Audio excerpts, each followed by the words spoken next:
Let's face it, you're stuck. Even though you know you want to make changes in your life and what those changes are, you just can't seem to make any progress. And don't worry, I know it's tough. It's happened to me too. That's why today I want to talk about why you're stuck, the mental trap that causes the problem, and what you can do about it. So buckle in and let's talk about why you won't do what you know you need to do.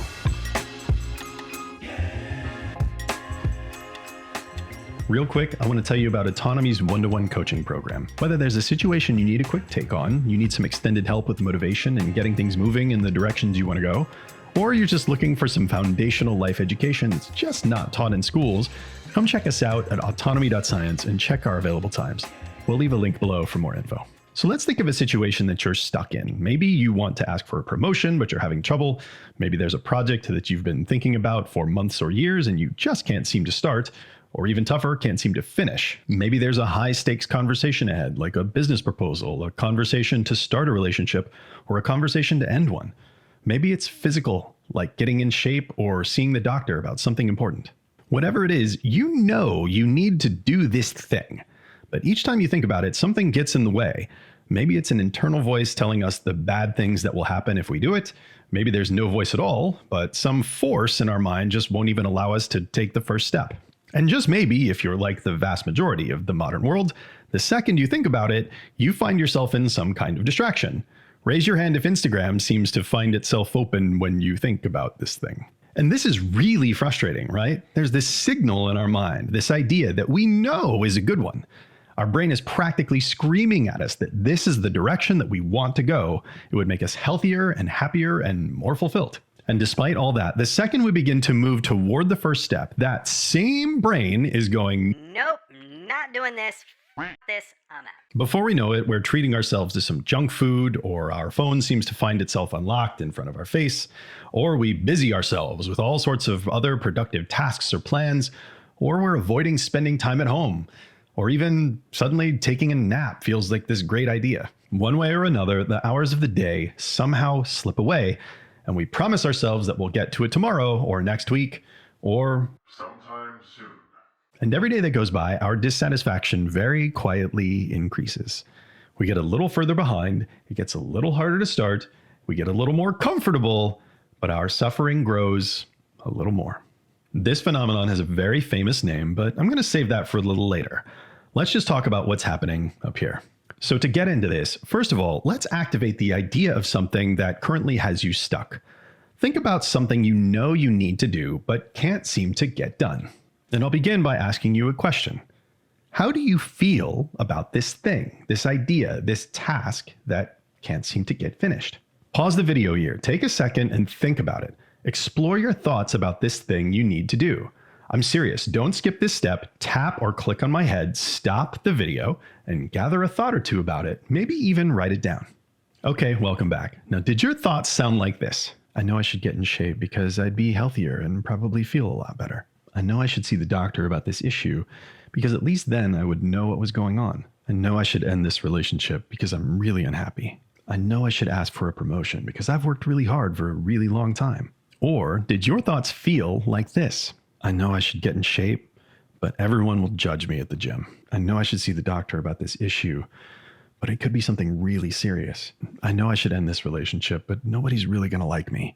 I know I should ask for a promotion, but I don't want to seem greedy. I'll bet whatever your exact situation is, it feels pretty difficult. Maybe I hit a bullseye with the examples, or maybe they were kind of close, or not at all. Maybe you noticed the difference between how I asked about your thoughts. Did you catch it? Let's run it back. Now, did your thoughts sound like this? Did your thoughts feel like this? And did you notice the key word that was common across each group of answers? Because is logic. This is what you think about the idea, and this is why you want to do it. But is emotion.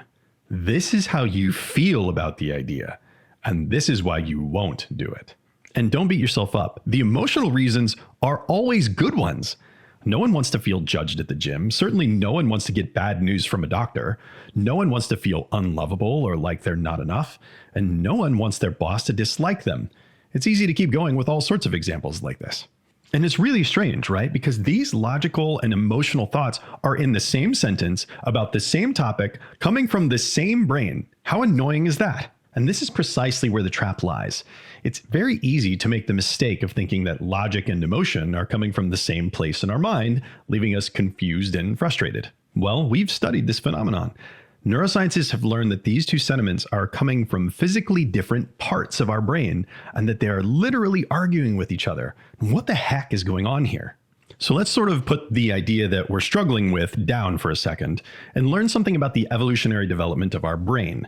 The emotional part of our brain has been around much longer, and over the course of all human existence, it has gained much more experience at keeping us alive in the short term than the logical part. So, in terms of determining our actual behavior, the emotional part of our brain is much stronger than the logical part. And what's so often the result? Well, we logically know we need to do something because it would be really good if we did, but the thought of doing it feels really painful, so we end up sticking with our familiar situation.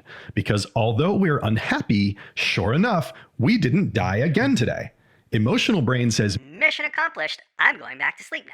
we have a very famous word for this, procrastination. But that word gets tossed around a lot, so let's change it into a phrase with a little more impact that also just so happens to be a foundational element of modern human psychology. And it's this video's one big thing to remember. Familiar feels better than good. Think about it. In the days before modern society, fear made us run from predators. Shame and guilt kept us from repeating actions that would get us expelled from the tribe. Sadness and grief kept us from willingly leaving the tribe.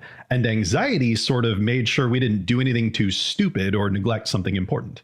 So, if some encounter or idea triggered these negative emotions, our ancestors' brains immediately turned them away from it, powerfully steering them toward the ideas that had proven not to kill them. To really simplify this calculation, familiar equals alive, emotionally painful equals dead. This system worked great in the days before society and skyscrapers and supermarkets. It helped our species persist through the feral parts of our history and stay at the front of survival of the fittest.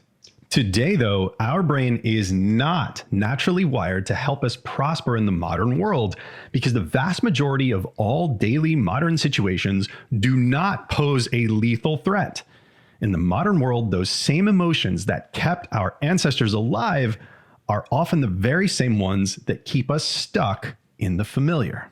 Or, as the emotional part of our brain sees things, familiar equals alive, good equals emotionally painful equals dead. This is why we get stuck. This is why we repeat actions that we know we shouldn't, and why we don't take actions that we know we should, because emotions are in control and we're usually not even aware of it. Our entire brain is naturally and deeply wired to keep us alive, not happy.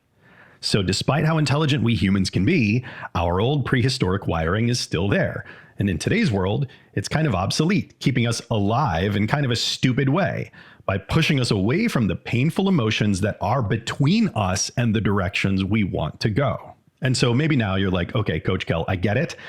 This is wonderful to understand all this. What do I do? How do I actually beat this? Well, if you've made it this far in the video, guess what? You've already taken the foundational step. You sort of watched your own thoughts. You explored what you thought and what you felt when you called up the idea in your mind.